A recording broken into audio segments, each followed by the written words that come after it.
Good afternoon. Happy Friday, everyone, and welcome to the Behavioral Health Echo. My name is Rodolfo Badia, and I'll be facilitating the session today.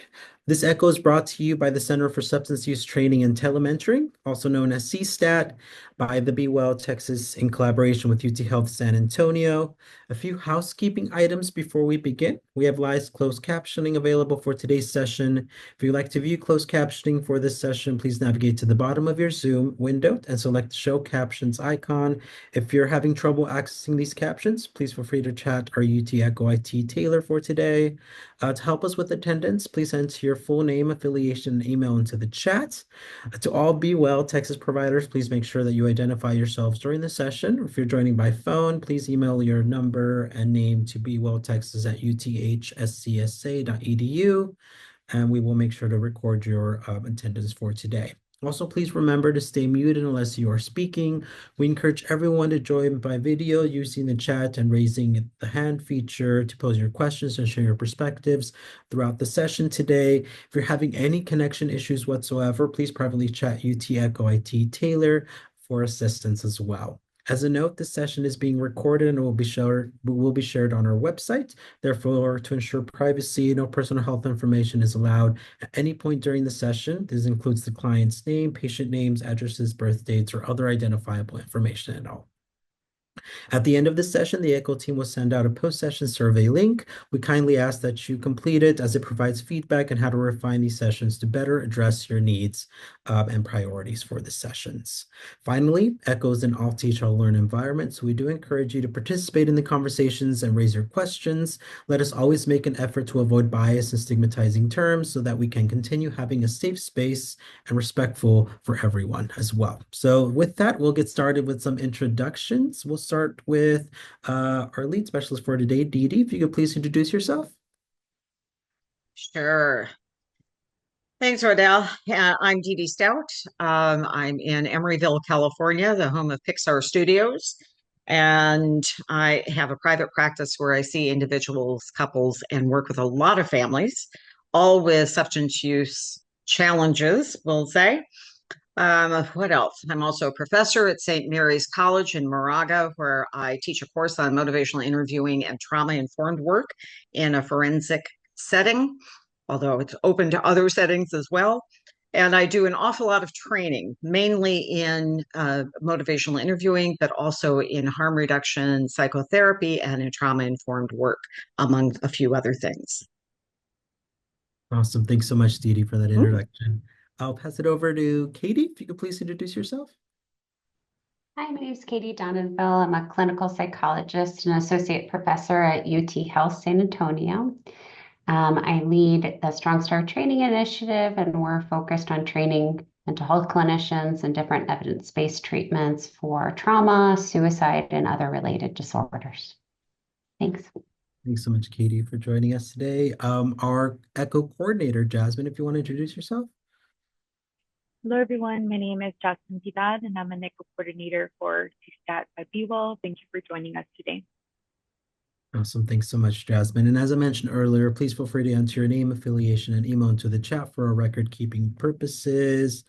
With that, we'll get started with our didactic presentation. Today, Ms. Dee-Dee Stout. You forgot Dennis. Oh, is Dennis on? He's here. I know. Please, Be Dennis, very quiet up there. please introduce yourself, Dennis. Sorry, I missed Yeah, that. sorry about sneaking in. Computer challenges today. My name is Dennis Antoine, psychiatrist in Baltimore, Maryland. Work with various individuals in different areas, some with substance use challenges, as Dee mentioned with the terminology there, and also other areas such as pregnancy, unstable housing, and globally underserved populations. Happy to be here.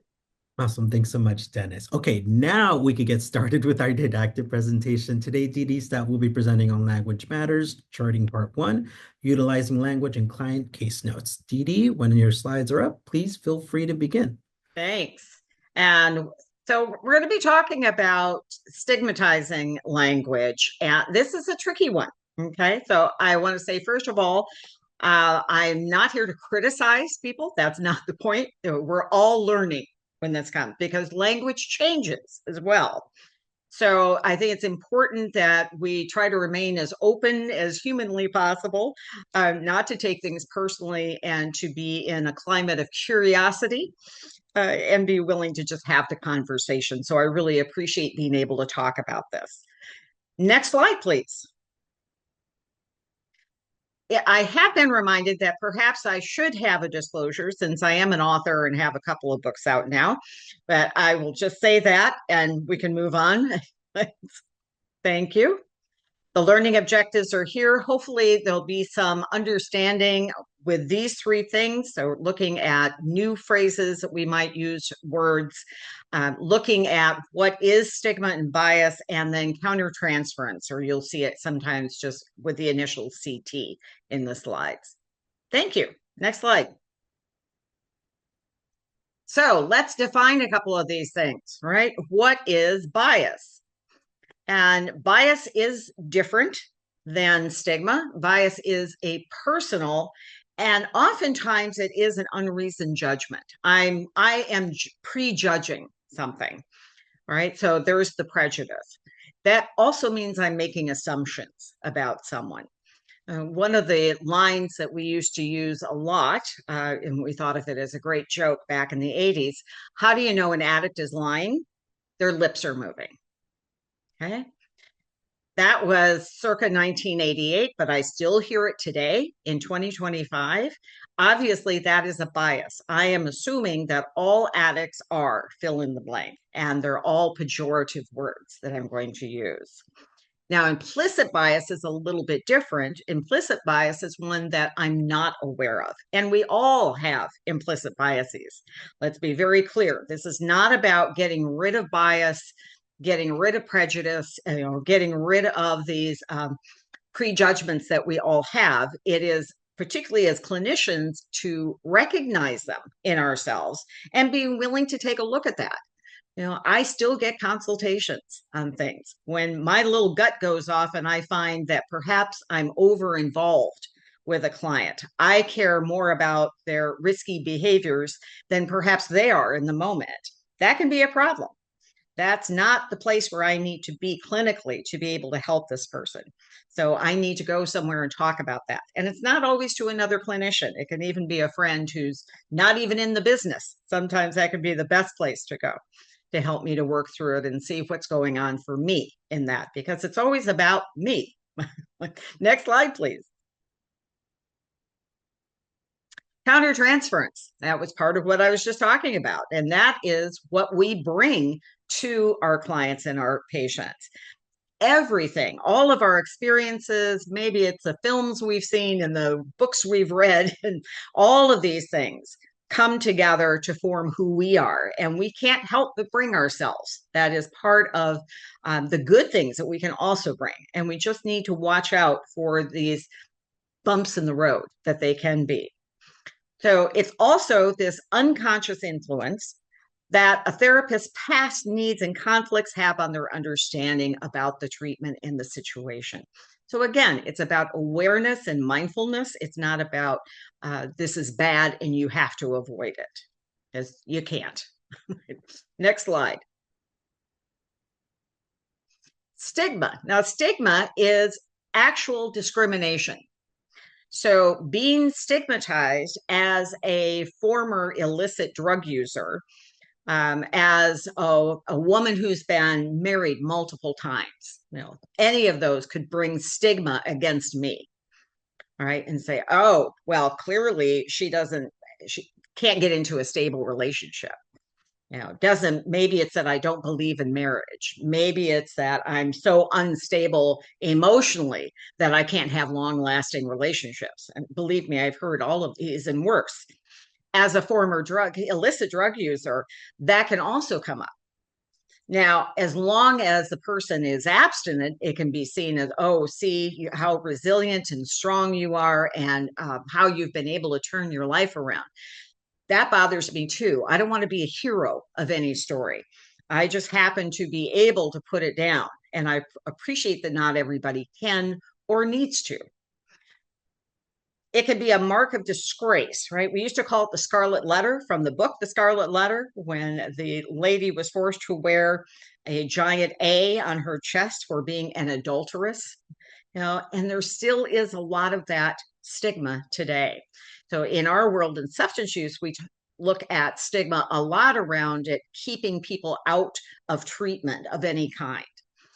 I will often get calls from folks saying, can I talk to you about anything? I'm really worried that you're going to call CPS if you find out that I'm drinking and I have children. Those kinds of questions will come up. That's a stigma. Next slide, please. Self-stigma. So this is the internalized negative beliefs, right? So we saw this a lot in the 80s and 90s with the AIDS crisis, particularly out here in the Bay Area, where people who were gay men especially were self-hating, right? So there was a self-stigma about their behavior, their so-called life choice. We know that's not true today, right? This is being queer is not a life choice. But it is especially important for people with lived and living experience. Sometimes it's about saying, well, I'm an addict, and being comfortable with that. Now, anyone can choose to call themselves whatever they want. I'm certainly not here to pass judgment on that. However, in a clinical situation, I might ask them, what does that do for you? How does that help you? And how does it keep you stuck? Next slide, please.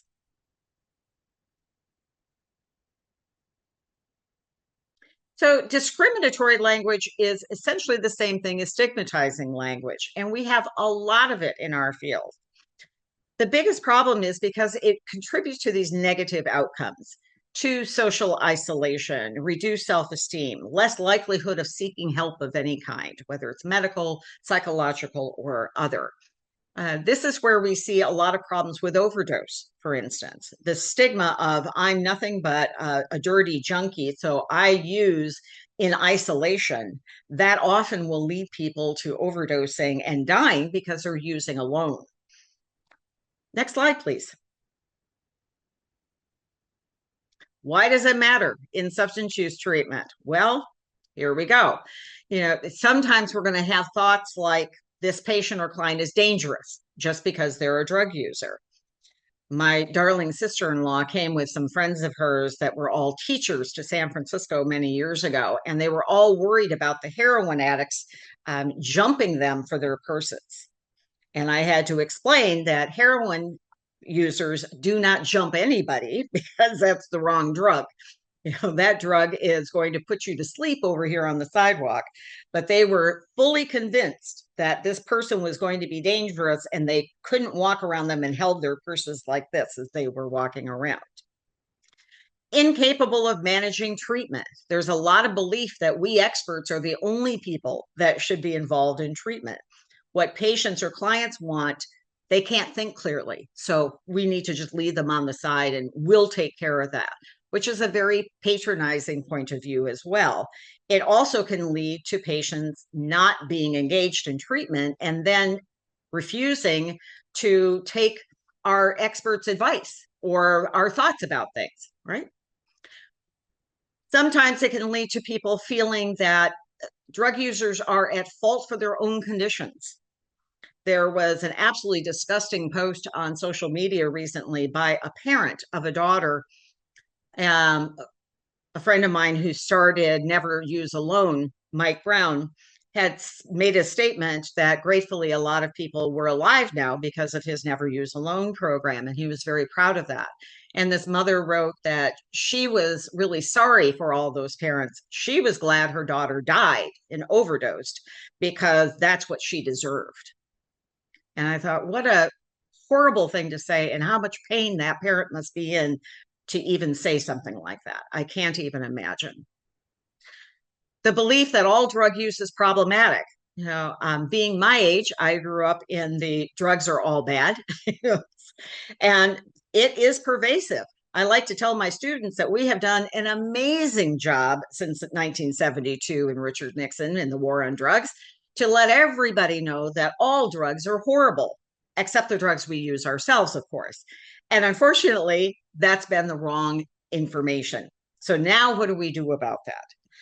Now, not all drug use is problematic, just reminding everybody, right? In fact, most of it never becomes problematic. And the last one is a big one, and it's going to come up today in our presentation, that medications should not be used in drug treatment, that you're only trading one drug for another, for which I'd say, okay, even if I was, so what? That's okay. This one is legal. It is stable because you know what you're getting because it's coming in a prescription. So if something happens, the emergency room is going to know what to do right away. There are all kinds of benefits to that. That can help stabilize people's lives. And that's really what we're after, so that then they can start working on the other things that are going on in their lives and perhaps have a more stable and enjoyable life, which is really what most people want. Next slide, please. So is it okay for people to call themselves, and by the way, PWUD is the acronym for people who use drugs, or I also like to say people who used drugs. Can we call ourselves an addict or a junkie or a crackhead or whatever, an alcoholic? And of course you can. You can call yourself whatever you want to. I am not the language police when it comes to self-disclosure and self-identity. However, again, I think it's worth a clinical conversation, if I'm in that position, to ask, how come? What does that particular label say to you? It sounds like it's really important to you. Tell me more about that, because I want to get curious about that. Next slide, please.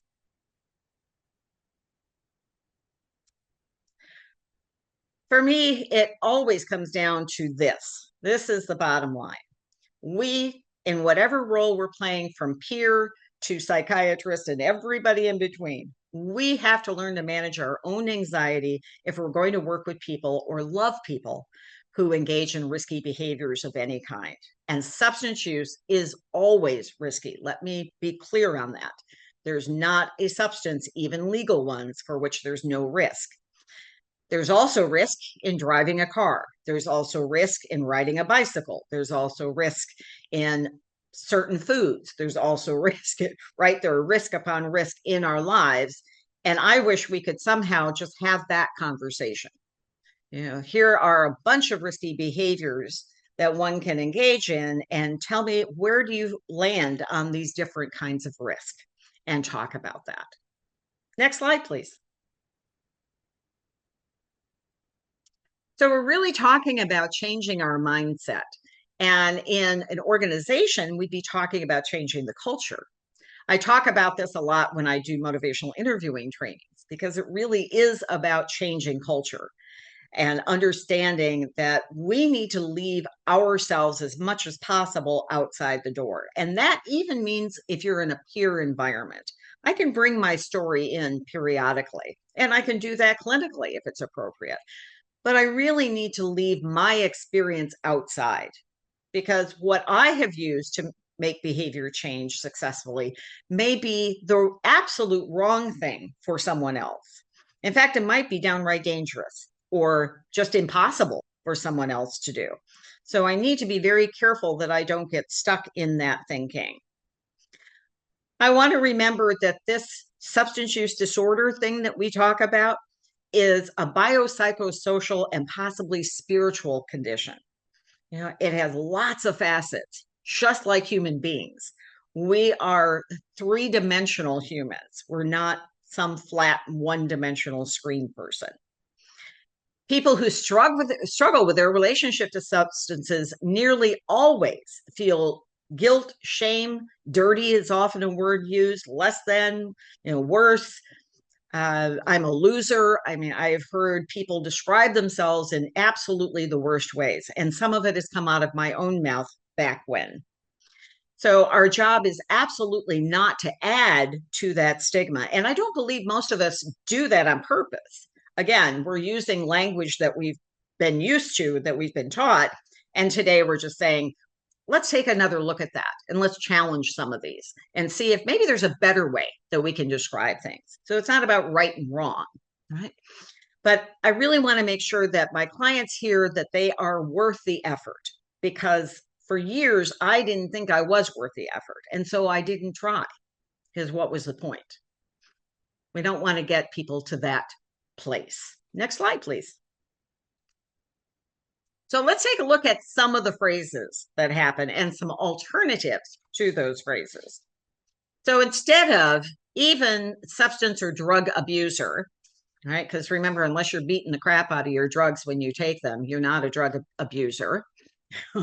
So we can use person with a substance use disorder, or be more specific, person with an alcohol use disorder or an opiate use disorder, whatever it is. In harm reduction psychotherapy, we often talk about it in this frame, that this is someone with an unhealthy relationship to substances, because there are healthy ways or healthier ways to have relationships to substances, right? Most people drink, for instance, in this country, and most people don't develop a problem with it. So they have a healthier relationship to the substance. Could be a person who misuses. That's another phrase we could use. Person who used to use drugs. Sometimes people talk about long-term recovery. I have some issues with that, again, because what do you mean by recovery? And that can be an interesting conversation, but if I'm doing this in kind of shorthand, it can be confusing. So instead, we can use some of these other ones over here. So a person that has had this illness, right? We do encourage person first language. Again, not every person is going to want that person first language, but if I'm clinically writing about this person, I need to use person first language, or I need to put in quotes what they're calling themselves. I can do that as well. We want to use terms that are more neutral, that are descriptive and more specific, that also can lessen stigma and individual blame. All right, next slide, please. So reformed drug user, former addict. Instead, we could say, again, here's person in recovery, person who previously used drugs, or I like to say, I'm recovered. I'm done. I have a lot of other problems, but that's not one of them. And so if I'm in a different circumstance, however, I might use different language. And that's kind of the point here too. As a person who used to use illicit drugs, I can shift, and I do. Now, one of the things that I learned in doing a lot of public speaking over the years was having someone come up to me, and we used to always say that we were in recovery. And I had someone kind of angry come up to me and say, "Don't you people ever recover?" And I'd never thought of it that way. And that led me to reconsider how I describe myself in certain circumstances. All right. Because people do recover, we do change, we do grow, and people need to hear this. And it's not always about abstinence. Even, at least so far, our government agencies under NIH, recovery has nothing to do with substances. It's about changing how you're living, changing your wellness in greater context, we'll put it that way, and not so much about whether you're even using substances, or in the mental health side, whether you're having depression still. Next slide, please. So we don't want to use terms dirty or clean, even a failed drug test, right? The test is either positive or negative or inconclusive. Right? That might be the other part. That is just more accurate, and it's a medical accuracy that we're going for. Being dirty can lead to people feeling more stigmatized, more disgusting. And again, we go back to, then why should I even bother changing? Another piece that we haven't really talked about yet is the impact it can have on the loved one's family and friends.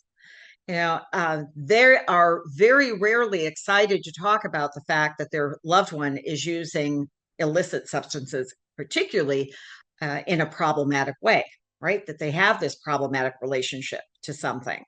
So talking about them being dirty or, failing a drug test can just add to that shame that the family is also carrying.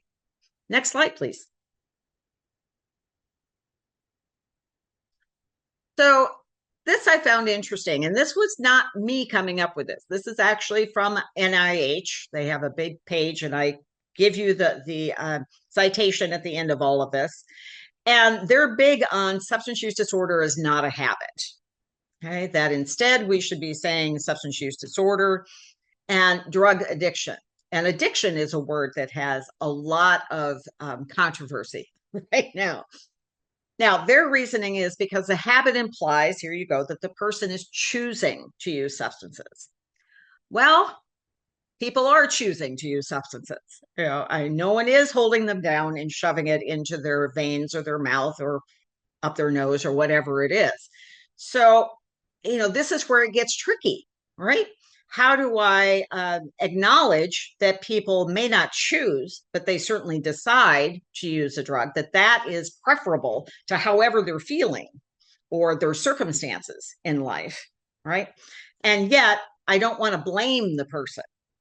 I just want to talk about it in more logical terms, right? And that really makes this complicated. Next slide, please. Not opioid substitution replacement therapy, or MAT. Now, MAT is one of my favorite phrases to push against. I am not against MAT. Let me be very clear on that.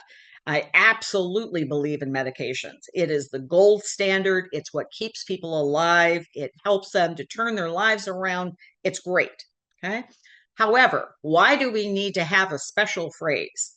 So unless my dad is taking MAT for his heart condition, or someone who needs insulin is taking MAT for their pancreas not functioning properly, why do we need special words for substance use disorder? That's the part that bothers me, because again, it's putting a spotlight and saying those people are different somehow, even though we say it's a medical disorder, but it's special. The same thing with needing the waiver for physicians to be able to prescribe buprenorphine or other medication-assisted treatment. I mean, we've done away with some of that, but it's not completely gone yet. So there we go. Next slide, please. Not clean, in remission, in recovery. Most people prefer in remission these days. I just use abstinent if that's appropriate. If I am not using illicit substances, then I can just say I'm abstinent from illicit drugs. We want to make sure that people understand not only the use of medically accurate terms because it reduces stigma, but also that people aren't dirty just because they're using drugs. You're only dirty if you didn't shower this morning. Next slide, please. Lastly, I thought I'd throw in a couple of slides about the addicted baby phenomenon. Right? Babies cannot become addicted. They can absolutely be physically dependent on any number of substances. Okay? But it's a misnomer to say an addicted baby. Addiction requires continued use despite negative consequences. That is literally the definition of addiction. Babies can't do that. One thing, they can't go get drugs, right? They can't try to get money from somebody to go purchase something. It's not possible. But the signs of withdrawal, or this, what we call neonatal abstinence syndrome, that is the medical terminology, is absolutely real. But we also want to be careful we don't get into the crack baby era again, and now with opiates. There is no such thing as crack babies. I can't give you that slide right now, but there's a wonderful one with a clip that talks about, and it's the actual researcher, and he walks it back very nicely and says he was mistaken because it became a big thing. And of course, it was a bigger thing for particularly Black and brown babies. Yeah. So here we are again with stigma and bias coming forward. So we really want to be careful with that. Next slide, please. Pregnancy and drug use. The stigma can help keep moms out of the hospital, that keep them away from their prenatal consultations, fear of being judged, fear of having child protective services called on them. It has happened even in California. It's been horrendous. Next slide, please. Oh, that's a really great referral down there at the bottom of that citation. Next slide. There we go. So other language that I think we can look at needing to change, instead of talking about clients being manipulative, I'd say they're just trying to get their needs met. Now, that is what my 3-year-old granddaughter does too. And I don't talk about her being manipulative. I just say she's just trying to get the phone from her mom so she can play a game. And it begins, right? Codependent versus a specific behavior. Codependency has never made it into the DSM because you can't have 11 pages, literally 11 pages of diagnostic criteria to get into the DSM. So just talk about what you're observing. Claims. Claims sounds like, well, they claim that this is happening, right? Say states, says, reports. Drug problem versus drug use. If it is problematic, that's what I say. Problematic drug use, versus a drug problem. So again, let's describe the behavior as succinctly as possible, of course, without those singular words, because that has a lot of assumptions in it, and it means that we may not be talking about the same things, right? So next slide, please. There we go. So some of the sources there you can see.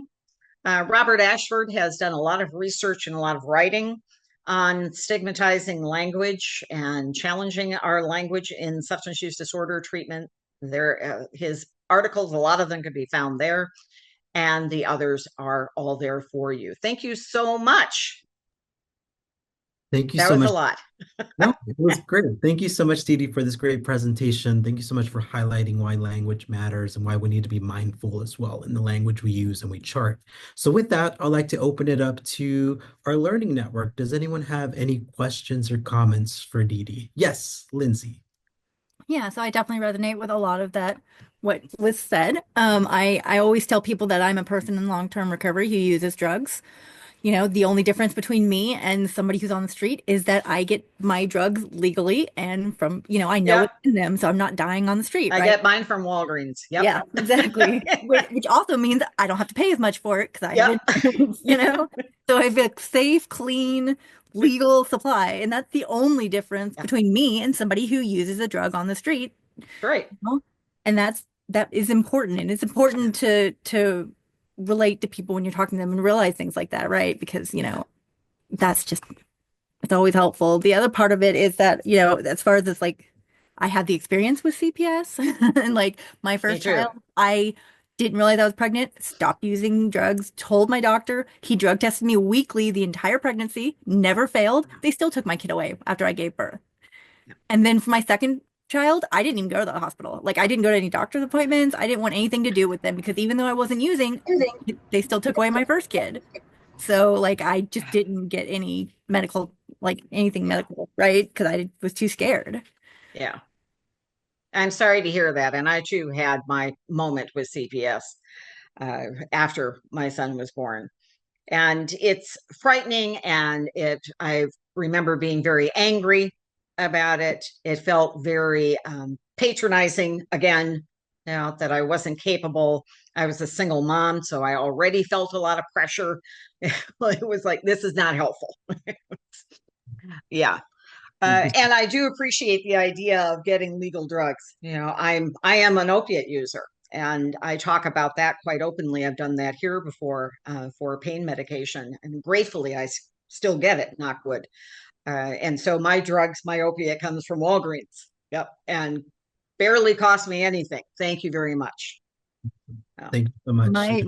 I take stimulants, and that's the problem that I'm seeing now is that people like very often doctors won't prescribe a stimulant if you've ever been addicted to a stimulant, which is like it's the same thing as an opioid. I don't know. It drives me nuts. Well, they're already doing it with opioids too. I mean, gratefully, my doctor does know my history. I've been very honest, and she also knows I'm an expert in this field. So she doesn't push on me very hard, but she and I have had some interesting conversations over the years. She's also known me for a decade. So I think all of those things in continuation, make a difference. Yeah. Yeah. It's Awesome. very complicated today. It is. It is. Thank you so much for sharing. Thank you so much, Dee Dee, for this great presentation. If you have any further questions or comments for Dee Dee, please feel free to put them on the chat. We want to keep that conversation going. We do want to jump and have enough time for our case presentation now. So thank you again for presenting. Thanks so much for sharing. I would like to jump to our announcements for today. Taylor, if you could please bring up and share the announcement slides for everyone. Okay, first up is how to claim CEs. You must complete the post-session survey in the chat by the email sent after the session. Also, please make sure to complete the post-session survey. Select yes on the question, are you applying for CE credits for today's ECHO session? And once that, you'll receive a certificate of completion 2 to 3 weeks after the session date. If you have any questions, please feel free to email bewelltexas@uthscsa.edu. Next slide, Taylor. Awesome. And we have some exciting news. Our behavioral health echo will be transitioning to a new and improved platform through iEcho. This online system will serve as a one-stop shop for all our echo participants, providing an enhanced user experience. To access it, participants will need to create an iEcho account and register for the behavioral health iEcho program. We will drop that link in the chats. I'll have Jasmine, our coordinator, go through it really, really quickly so everyone's just familiar with the platform and is able to see it. Jasmine, whenever you're ready, please feel free to share your screen. Thank you, Roder. We're very excited. This is our last ECHO to transition into the new iECHO platform. We have all our other ECHO programs already being hosted on the iECHO platform. And then we will be transitioning the behavioral health ECHO. Our next session will be in the iECHO platform on April 25th. So I'll go ahead and start sharing my screen. Taylor. All right. And I'll go ahead talking.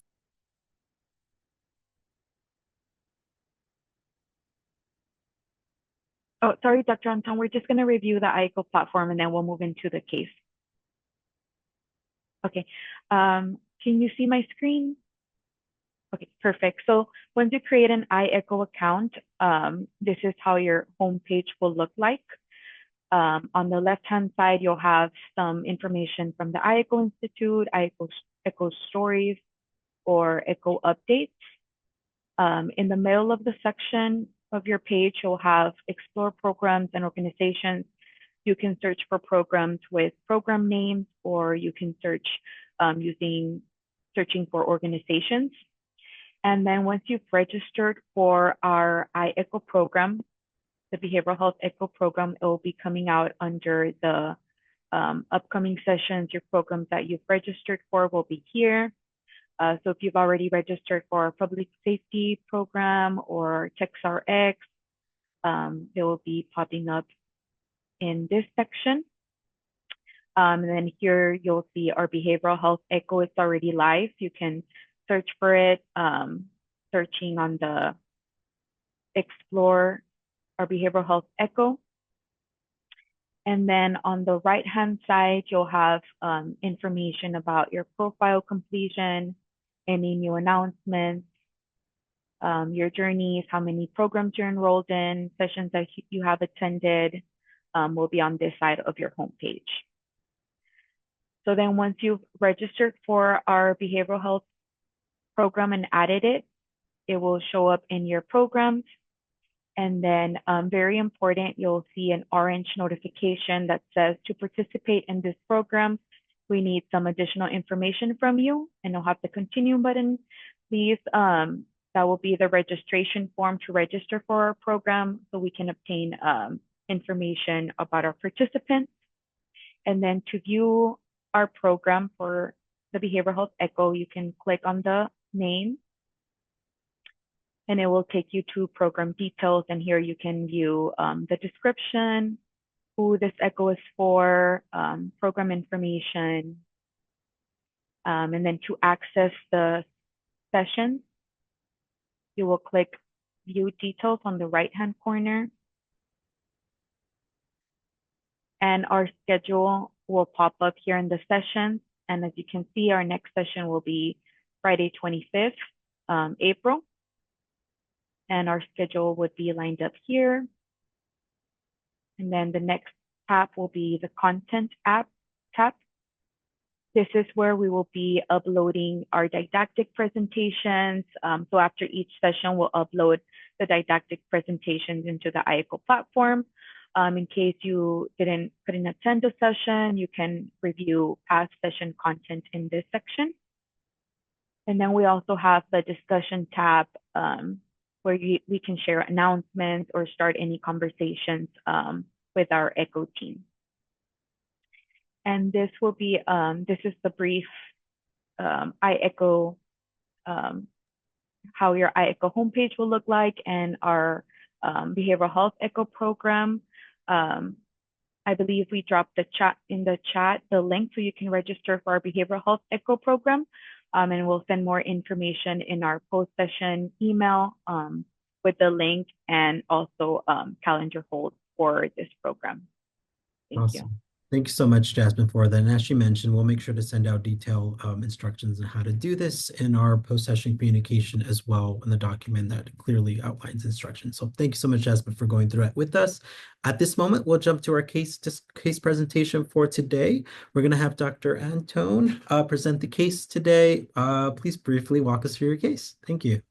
Problem, and I'm pinch hitting here for Amber Lotzi, who's not available, but I think this is going to be a really good summarization of the points that Dee-Dee brought up in terms of terminology and how that might get in the way of our well-intentioned to help a person move forward in their process. So, briefly, I'll go through where things are. We're talking about today a 41-year-old individual who identifies as female, having down here is Caucasian race. Again, we could talk about terminology in different ways, but the goal with this individual is to figure out how, and I'll use this term once, but maybe not come back to it until the end. How do you assist a person that's not compliant with behavioral health needs as they are also unsupported by their family regarding MAT? Again, all the terms Dee-Dee talked about, but walking through the paces of this as we scroll through this, the situation looks like that they have not been attending their substance use treatment, if you will, regularly, and the support system that they have at home with the family does not want them in the home because the medications being prescribed are not things they want in the home. And that becomes an issue in terms of engagement or being accepted into other sober living environments, all of that not being in the picture. The goals that the individual has is to remain sober and gain employment, and they are very ambitious at baseline. The strategies that they've been thinking through have been gone through with a recovery coach who's engaged them in many different settings, which I think is a great thing to see. And there have been attempts to work with the family as well with education about the medications. I think that's an opportunity to expand on as things go through. What's been happening so far with medications, and I've been intrigued by this portion, is that they've been using medications on their own. The substances looking like 15 years of methamphetamine use, which is not their primary substance. It's mainly been opioids. We need to probably figure out specifically which type, but that's been daily. And I think a little bit more information could come through there in terms of also the counseling. They've gotten substance use counseling in the past, but not currently. Also been inpatient. And what stuck out to me in there is that there has not been any mutual aid engagement there, past or present, of any type. Current medications include Suboxone in this case, none others. And there is a history of symptoms of mania and other symptoms, reporting a diagnosis of schizophrenia. I would say trauma has been present, and we need to get a little bit more information about the past and how that might be showing up in the present in terms of those other symptoms. No justice involvement that's been noted, but there has been medication being prescribed by a nurse practitioner, with Suboxone being looks like once daily of 8 milligrams, and then also clonidine and Topamax for depression. Multiple therapies have been worked on, including motivational interviewing and other evidence-based practices, but there hasn't been, as I mentioned before, mutual aid groups or community reinforcement approaches. And there are also medical issues that we need to clarify whether they've been addressed as well. So a lot of things going on in the picture. But I'm open to hearing any thoughts or clarifying comments people would want to see from this situation. Awesome. Thank you again, Dr. Antoine, for stepping in and presenting this case. At this point, I'd like to open it up to our learning network. Anything that stood out to you, anything that we should be paying attention to, and what are ways we could support Amber with her patient?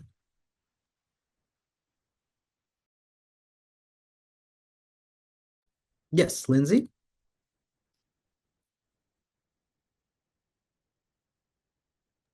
Yeah, so I think one of the things that I like to look at is, when I talk about somebody who's not like showing up to meetings and being quote unquote non-compliant, it's like, well, am I basing this off of, am I really being like truly person-centered, right? Am I meeting with them where they need to meet, when they want to meet, how they want to meet, right? Am I being, offering them a variety of services instead of just forcing them to go to one, things like that. And then also like when we're meeting, are we focused on only their recovery, or are we focused on the person as a whole, and what are their goals? Do they want to stop using? That's the first question I always ask. Or have they just been, essentially trained to say that because that's what they have to say to get by? So those are all helpful things. And then also, definitely harm reduction things like supplies if needed, and like groups like Harm Reduction Works are a good community for people who use drugs, things like that. Thanks so much, Lindsay, for sharing. Any other questions or comments about the case? Dee-Dee, I'd love to hear your thoughts given your presentation to that. Thanks. Yeah.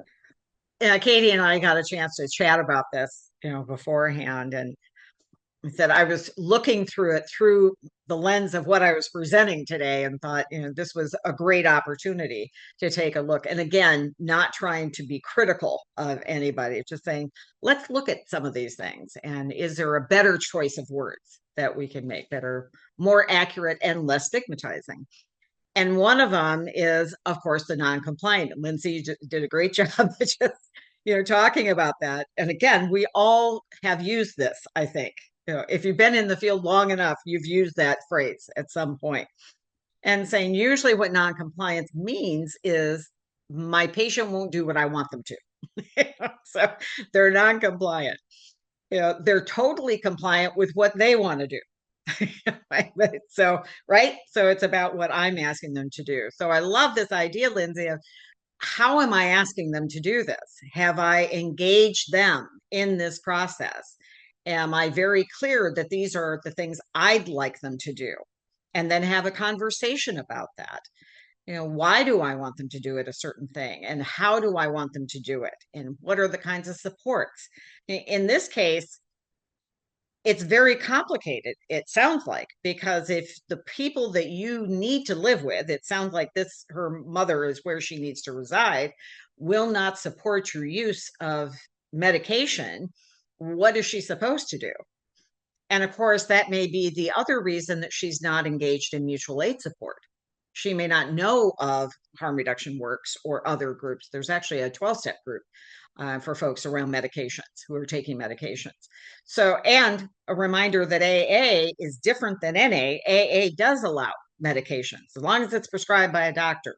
They have a great pamphlet on that you can find on the AA website. And I encourage everybody to read it. So, those are some of the things. Obviously, most sober living environments also will not accept people who are on, depends on the medication. Sometimes they will allow certain medications and other ones they won't. Sometimes they'll say it's because we don't have anyone to dispense the medications. Well, you managed to do that with all other medications. Why can't you do it with this one? So there's barriers there as well. And she, having been involved in treatment for so long, maybe just sort of doing, forgive me, the short version, the effort, right? I give. I've done all I can do, and I'm tired and I can't do anymore. I'm not getting the support that I really need. So to me, it would be lovely if Ashley could, or Amber, sorry, could come back into this and say to this client, hey, I get it. You've been working really hard. You are ambitious. I know you really want to make these changes in your life. You want to be show up as a different person than you are right now. How can I help support you in that? What would it take? let's partner and figure a way through this. Yeah, I'm on board with that. I figured you were, Dennis.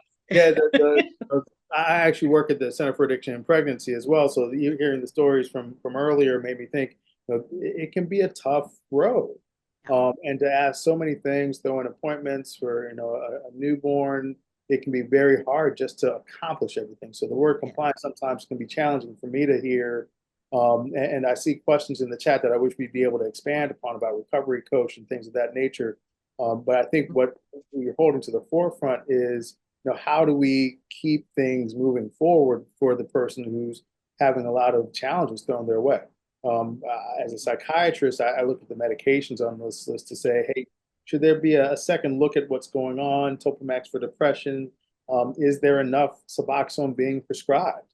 Mhm. If they're using fentanyl, which is prevalent over here in Baltimore, Mhm. probably need a higher dose and might even have to have a conversation about methadone if that's something Yeah. that's needed. So I would say the richer the conversation that can have about what are the problems and broaching tougher subjects, Yeah. just about mutual aid groups, but about the cultural aspects, maybe the Yeah. spiritual aspects, and saying, hey, are there things that we aren't talking about here that you'd love to talk about that I may not be good at? But Mhm. I'm a Black male sitting in a addiction and pregnancy clinic, and that can get weird sometimes. Yeah. Used to those types of counter conversations, but you have to have and maybe that's something to bring to the table here as well. Yeah. Well said. Looking at the chat here, um, yes, they have a recovery coach.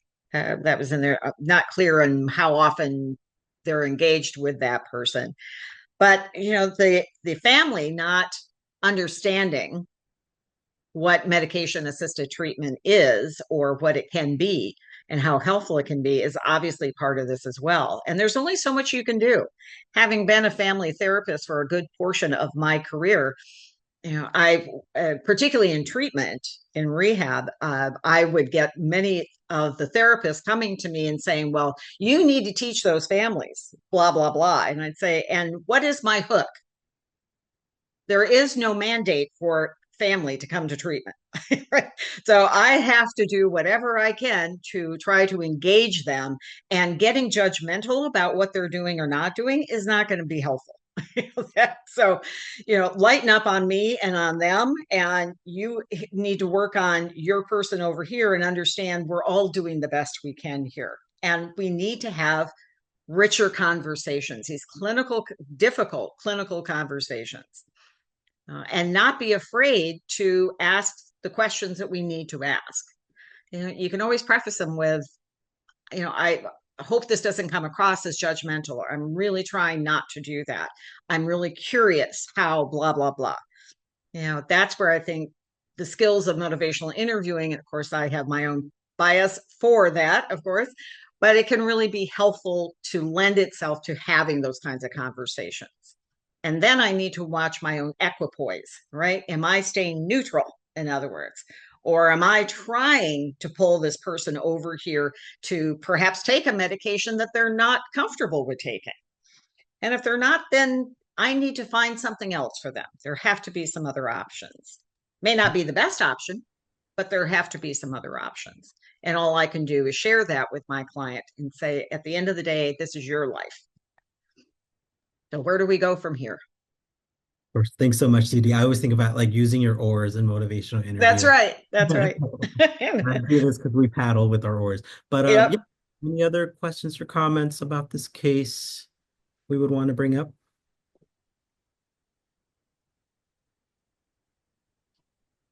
One of the other words that I'm going to bring up here just towards the end of our time together is this idea of the client's goals are to remain sober.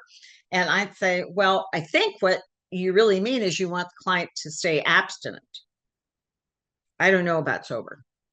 Sober, and for most of us, when we talk about sobriety, we're talking about more than just abstinence. And in fact, again, abstinence may not have anything to do with it.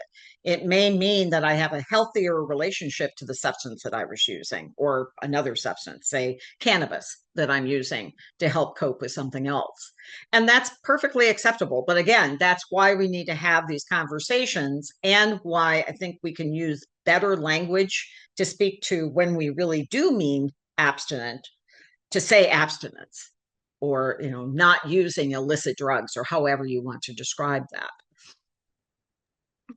Yeah, and this ties back great to your earlier presentation as well. Yeah.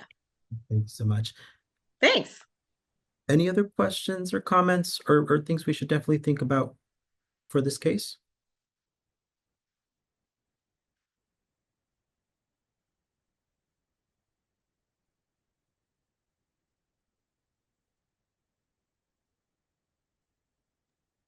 Looks like we have a quiet bunch today, the Which is end of the month.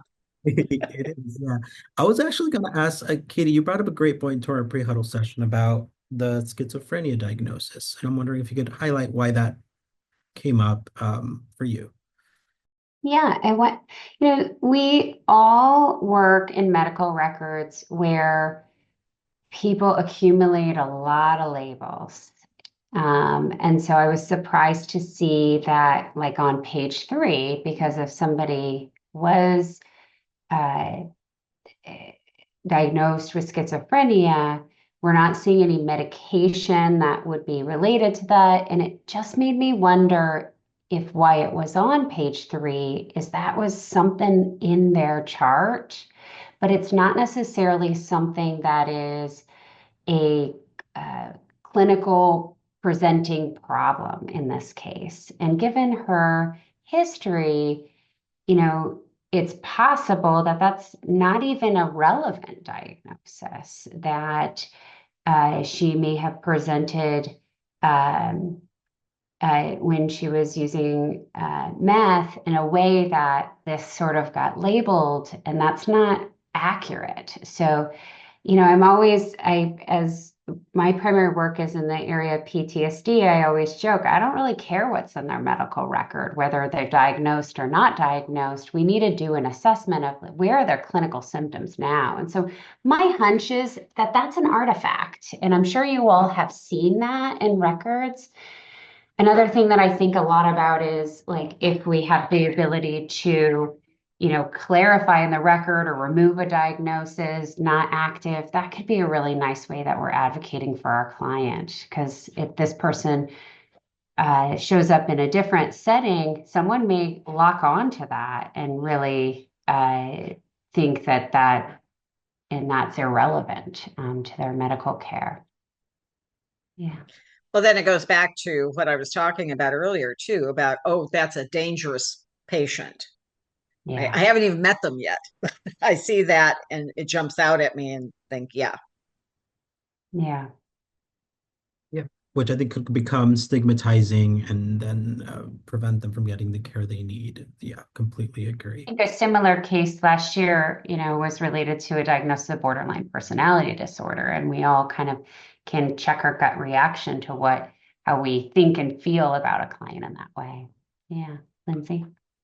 I'll also say real quick that, I think part of this stigma is that we have these, like what we think of these laws about, people, drug-free workplace, right? So you're essentially telling somebody who uses a substance that they can't go to work and that you're not allowed to be a part of society, whether they want to or not. So really, really looking at our organizational policies and things like that can be very helpful. Completely agree. Thanks so much, Lindsay, for sharing that. Yes. It's a drug-free workplace except for the caffeine in the break room. Right? We can't live without that caffeine for sure. Well, thanks so much, everyone, for this insightful conversation and discussion. Thank you so much, Dr. Antoine, for stepping in. Oh, yes, Suzanne, I do want to capture you real quick. Yes. I'm sorry, let me lower my hand. One thing, I work with kids and teens, and we get a lot of parents. And I'm glad you mentioned the borderline because we're getting parents that are like, the kid's going through some difficulty. It's being exhibited in ways that aren't the most popular or appreciative. And so we've had clinicians come to us, and we do full assessment psych evals, and it's kind of like nurse practitioner or PA is like, we're like, what are you looking for? And they're like, I'm seeing borderline. It's like, no, absolutely not. And there's kind of this acceptance coming through in the pediatric community, more on the, well, it's just everywhere, but it's kind of like, well, when you see these kids, you can start diagnosing this. And I came up where it's like, I mean, to get a personality disorder, you had to above and beyond and years and years and years. And if you put that there, you better stand by it and carry it all the way through as a clinician because you own that. Like you just don't put that on somebody. It's like saying the schizophrenia thing, and I think when you were talking about taking it off, I mean, that's, whenever I get notes and it's like, okay, we inherited this diagnosis, this is by history. But then there's some things that are just thrown in there that don't represent and the implication, especially, like when we talk with kids. I mean, if you start getting into stuff with conduct disorder, there's a whole nother thing about this as you become an adult. And it's like you can't do this to a child, especially a boy. I mean, you're setting them up for failure all the way through. Um, so I just wanted to mention that. And I don't know how this is coming about where it's becoming kind of accepted to just lay this out, but we're just very, very cautious. And I think other practitioners are as well. It's just kind of something that's happening right now. In the chat, it's like that's dysregulation, and they likely don't have the skills to regulate. And so instead of labeling this as a problem, like let's meet people and teach skills, So, Yeah. well, it was so good to have this conversation with everyone, and happy Friday. Awesome. Yeah. Thank you so much, Suzanne, for sharing that. I do want to get to Dee-Dee real quick on just the overall summary of our recommendations or main points of this conversation. Dee-Dee, could you do quickly? Sure. Yeah, the very quick elevator pitch. Yeah, I'd say the number one thing for me is watch your language and just be aware of what you're using and why you're using it, and manage your anxiety, folks. I mean, this is our job. We have to manage our anxiety, and it's ours, not our clients, around their risky behaviors. And understandably, we are anxious around their risky behaviors. That is not supposed to be, some sort of bad thing, but how it presents is what's important. Yeah, awesome. Thank you so much, Dee Dee, for that. And then again, thank you so much, Dr. Antoine, for stepping in. We'll make sure to relay this conversation over to Amber, and hopefully she'll be able to come back and present this case more thoroughly as she goes, since it is her patient. So thank you everyone for joining today's session. As a reminder to claim CE, please be on the lookout for the post-session email and complete the survey evaluation in the chat. We look forward to seeing you at our next session on Friday, April 25th, which you will access using the new iEcho platform. Again, we'll send out more information and instructions on how to best do that. Have a great rest of your day. Happy Friday. Everyone have a great weekend. We look forward to seeing you next month. Take care, and thank you so much for this awesome conversation, everyone. Thank you.